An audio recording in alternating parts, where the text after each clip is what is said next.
So the classification that we talked about, the operating activities can range from sales of goods and services to customers, the cash flow that happens because of that, any customer advance that you might receive, receipt of your surplus funds that you have put into fixed deposits, etc., where you can get interest income, or you have invested money in other companies where you get dividend income, and you may get your premises, surplus premises have been rented out where you get rent income. All these are cash inflows within the definition of operating activity, and they range to the cash outflows that can happen, for example, for wages and salary payments, when you purchase goods from your suppliers and you make payment, when you make advance payments to your suppliers for certain supplies to be made, other operating expenses like selling, administration expenses where the cash flow flows out, any interest payment for the debt that you might have raised, and to tax and dividend payments that you have to pay to the government as well as your shareholders. So all these activities where inflow and outflow of cash happens are termed as cash flows from operating activities. Cash flow from investing activities would essentially be if you have sold your property, plant and equipment, any other long-term asset of this nature, the cash flow in that inflow that happens. And if you have given a loan as a company, you might have given a loan to your supplier, you might have given loan to any other subsidiary or associate company, with money comes back to you, that collection also gives you cash inflow. The outflow is when you actually buy long-term assets and you give loans and advances as a business to other businesses or other partners in the business to whom you might have business dealings with. Financing activities is when you go from outside sources, for example, from issue of common or ordinary equity issue that you make, preferred stock issues that you make. So you bring in new shareholders, new preferred stockholders who might bring in money. You can also have debts that the company takes in the form of debentures or bonds, as well as loans from various banks. So those are also constituting cash inflow by financing activity. Similarly, when you repay your debt or when you buy back the using the company's cash flows, you buy back the shares, which is allowed under the Companies Act, then in such situation cash outflow happens in the realm of financing activities. So this is the broad classification which is used for creating or preparing a cash flow statement. So we have what is the cash inflow or outflow, net flow from the operating activities, how much we did from investing, how much we created in terms of cash flow through financing, then add up the three to arrive at what is the net cash flow. We will see an example shortly, but before that I would like you to take you through a few concepts which is necessary for our preparation of the cash flow statement, and we will use for that purpose the balance sheet and also the profit and loss account, as we will see shortly. So what is this concept that we are talking about? Let me take a balance sheet here stating all the liabilities and assets of a company given year 2011 and 10. So this is 10 to 11. What has happened? Let's just look at the fixed asset part of it. Fixed assets have increased from 22,500 to 32,500. That means there is an increase of 10,000 in the fixed assets. That means there is a funds that have been deployed or used. So whenever an asset increases, there is a use of funds. This concept has to be brought home. Similarly, when an asset decreases, it will be a source of fund. Essentially, an asset decrease would mean an asset is sold or reduced, generating a cash inflow. So this is one part to be understood.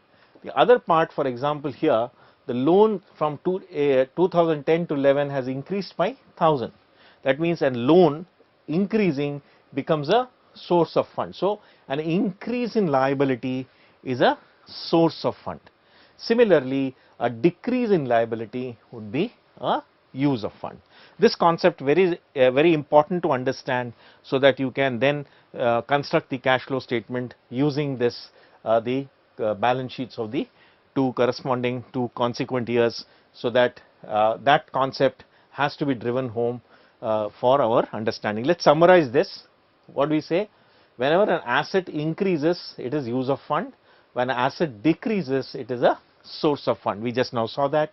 Similarly, when a liability increases, it is a source of fund, and when a liability decreases, it is a use of fund. A loan repayment would be a decrease in liability, and therefore you would have used the funds. So, how do we go about the whole process now? First, identify the item as an asset or liability, then check if the value has increased or decreased, then use this table to find out is it a source of fund or a use of fund. So, let us take the balance sheet we looked at and find that out. Now, what has happened here? Issued capital has remained the same, there is no source or use here. The reserves have increased from 9,500 to 10,750. This is a liability which has increased, and therefore it is a source of fund. Loans, as we saw, has increased, it is a liability, it is a source of fund. Similarly, your accounts payable, creditors, your suppliers, that has increased from 13,750 to 17,000. Effectively, the suppliers have given you funds worth 3,250 where you have not paid yet. So, this is an increase in liability and therefore a source of fund. There were no short term loans in 2010, but now in 11 there is a short term loan of 5,100. That means this is an increase and in the liability, therefore the source of fund. Similarly, the tax due has increased from 2,500 to 3,000. That means a tax that is due to be paid has not been paid yet. Those funds are retained back in the company, and therefore an increase in liability also becomes a source of fund. Similarly, when you look at the asset side, an increase in fixed assets, as we saw, is a use of fund. Similarly, in the current assets, the stocks or inventory has also increased, so therefore it is a use of fund. And debtors, which is your customers who are still to pay you, the receivables from your customers has also increased from 15 to 16. So, there is a use of fund, you have funded the debtors to that extent, and cash has actually decreased. Now, this is an asset that has decreased, so it has generated cash and it is a source of fund. So, this is how the source and use can be differentiated by looking at how the increase or decrease has been. There is one small caveat I would like to put here, because in the balance sheet the assets are shown at the net book value, that is after the depreciation has been charged to the assets, that is the value that is shown. So, if you need to get a correct picture of how much was actually invested in assets, you should gross it up for any depreciation amount that would have been charged. For example, if 25 lakhs have been charged in this balance sheet, then actual change would have been 1.25 crores and not 1 crore as shown here.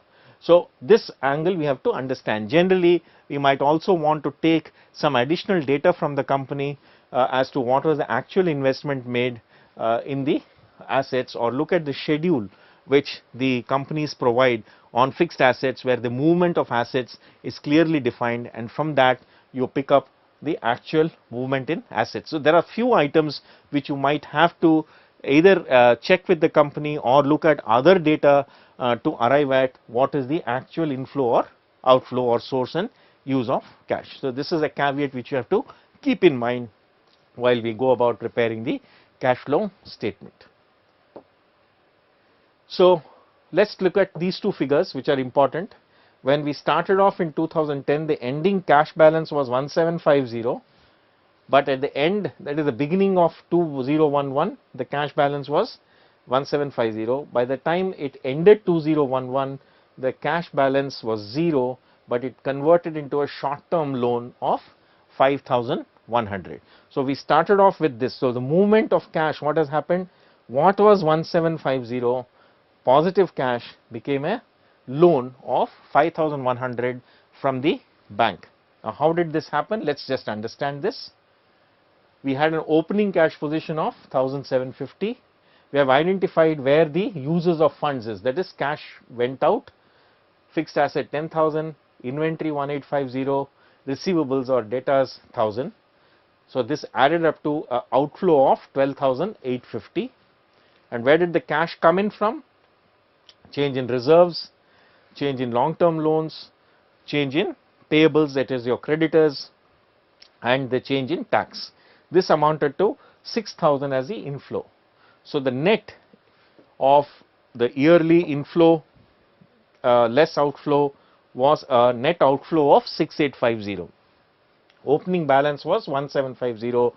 So, net you had to borrow 5100 from the bank to what you call fund your operations. So, this is how the cash flow statement can give you an insight into how the inflow and outflow happened and how the cash position, what was the reason that it changed to where it was.